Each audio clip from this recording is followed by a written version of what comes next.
Good evening.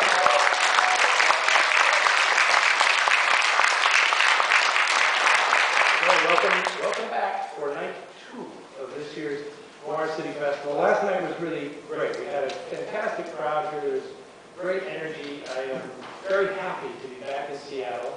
And apparently you guys are very happy that it's February. Yeah! Yes, we will not intrude on your summer anymore. We'll just do this in the winter and make everybody happy. So it's very good.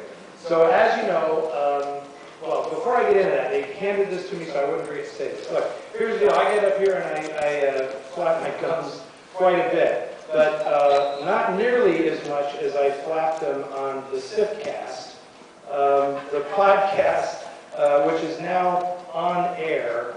If you go to SIFF and their podcast, Jeremy Koff did this interview with me yesterday just before I came to the cinema, and I think it went really well. It was great fun, and so that is now up, and when I talk all about how this got programmed and the history of Noir and programming film festivals and all kinds of interesting stuff. So avail yourself of that. Okay, so we're taking it, this is your first night here, you missed last night, just to explain, we're taking a little tour through the history of heist films this year. You know, noir is sort of synonymous with desperate people and things that don't actually turn out too well. So heist films fit right in there, if you ask me, right? There's desperate people doing very desperate things with impossible odds. It never quite works out the way they think it's going to work out. So, we started in 1949 and 1950 last night. We're moving forward. We're going to move all the way forward to 2015 by the end of this festival.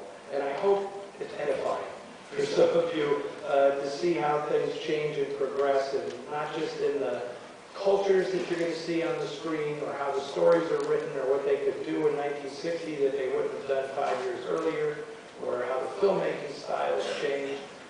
But it's fun to see it all of a piece because everybody's scheming to accomplish something in these movies. So, the film that we are about to see, Kansas City Confidential, was originally called Kansas City 117, which was a police code for the robbery that you're about to see.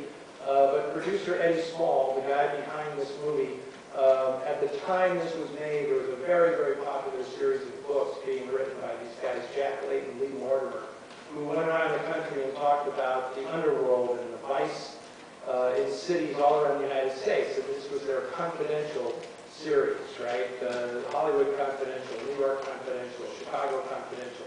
And of course, the movies cashed in on all this by having films with confidential in the title. That's why, I called it Los Angeles, or LA Confidential.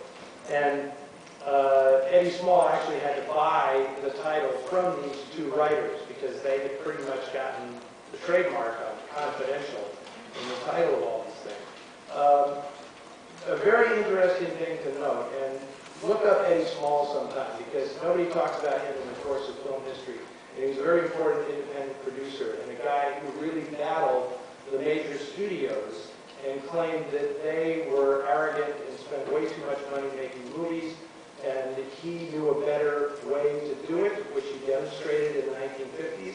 This was part of a deal he had to make 13 movies for United Artists, and you may know that United Artists became the model for how films are now made in Hollywood. They decentralized everything, and it was not really a studio, it was a distributor who used independently financed films and then got them out to the public. And Eddie Small was a guy who produced a lot of movies in the 1950s for United Artists. But this movie is based on a story that had been around for a long time by a man named Roland Brown, and a really, really interesting character. He was a guy that in Hollywood they called a spitballer.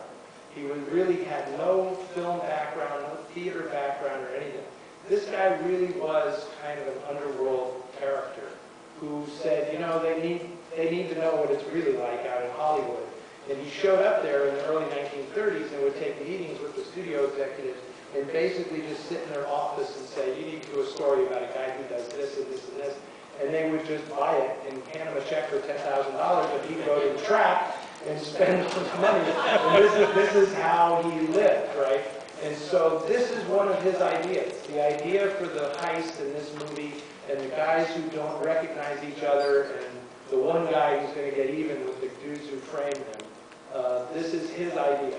And by the time it finally got made, he was sort of no longer in Hollywood. It was kind of persona non grata, really. And this is one of the first films made by director Phil Carlson. He had made Scandal Chic before this, and he would go on to become one of the really premier movie directors in Hollywood in the 1950s. And he and John Payne, the star of the movie, and Eddie Small had a three-way deal, a profit-sharing deal in these movies. John Payne owned 25% of Kansas City Confidential, and he owned 25% of 99 River Street, which is the movie they made after this, and they made another picture together called Hell's Island.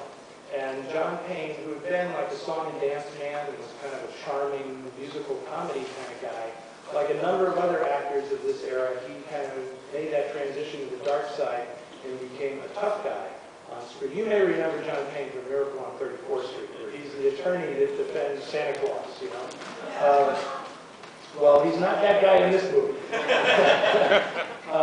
And it was really fascinating because John Payne became a very sophisticated film producer, like Dick Powell had done before him.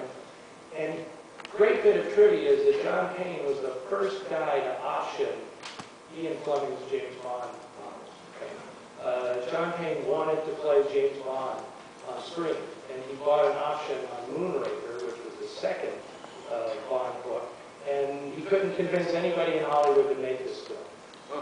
So they kind of missed that gravy train there. He was a little ahead of the curve on that one. The other thing about this movie that's so fantastic, of course, and why it is so memorable, is it has the three ugliest men in Hollywood history in it together. Okay? No, that's unfair. So it's got, if you know, there are two accountants and one huge war hero in this trio of plug uglies that are in this movie, right? Yes, and all of these guys served in the military in World War II, actually all of them with distinction.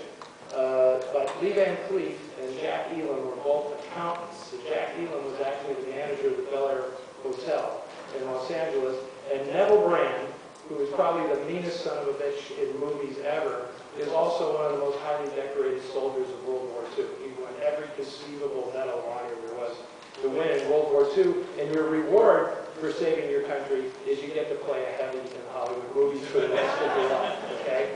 And he did it brilliantly, as did Lee Van Cleef, who was also a decorated soldier in World War II, and he went on to be a bigger star than anybody else in this movie. So, that's enough. That's enough. It's a fantastic film, beautiful photography by George Discan, and I hope you enjoy it.